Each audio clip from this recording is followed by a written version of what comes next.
Black Lives Matter protests is entering its fifth week of demonstrations. Colonial statues and monuments which glorify racism around the world are being either defaced or toppled. The destruction of these monuments comes as a reaction to constant racial abuse and the killing of George Floyd in Minneapolis last month. Another statue of Christopher Columbus was removed from New Haven's Wooster Square. Angry demonstrators who hit the streets had demanded that the statue be removed because it represented and justified slavery.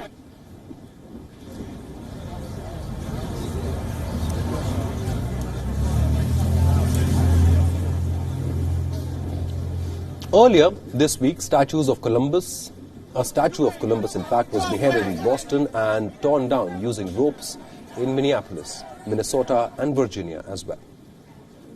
In South Carolina's Charleston, local workers used a crane to lift the statue of politician John C. Calhoun from the high platform above the Marion Square.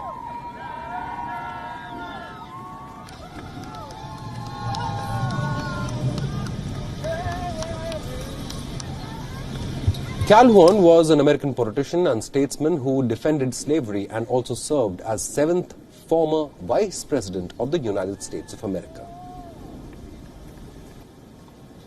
Tell them we got it. The decision to topple the statue comes after the city's council took a unanimous vote to remove the statue after the massive protests took over the city demanding equality. Demonstrations at Capitol Square in Madison, Wisconsin turned violent and destructive.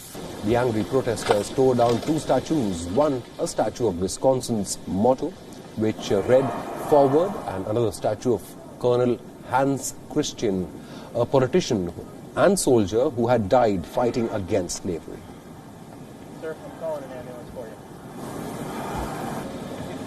Tony Evers, the state's senator who was filming the protest, collapsed after he was attacked by a group of protesters. As of now, both the statues have been recovered and the police is investigating the matter.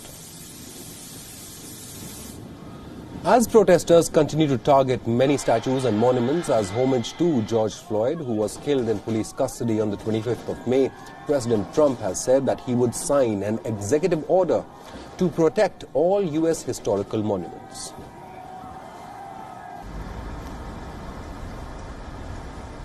I think that we're going to have a very strong executive order, but we already have we have the Monuments Act already, which means 10 years in jail. But I think we're going to consolidate various things. We're going to come out with a very strong executive order, and I should have that by the end of the week, which is fast approaching.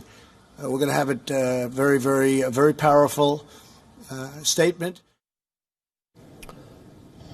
These demonstrations also comes along with massive Black Lives Matter protests that have spread across the United States of America, demanding police reforms and racial justice.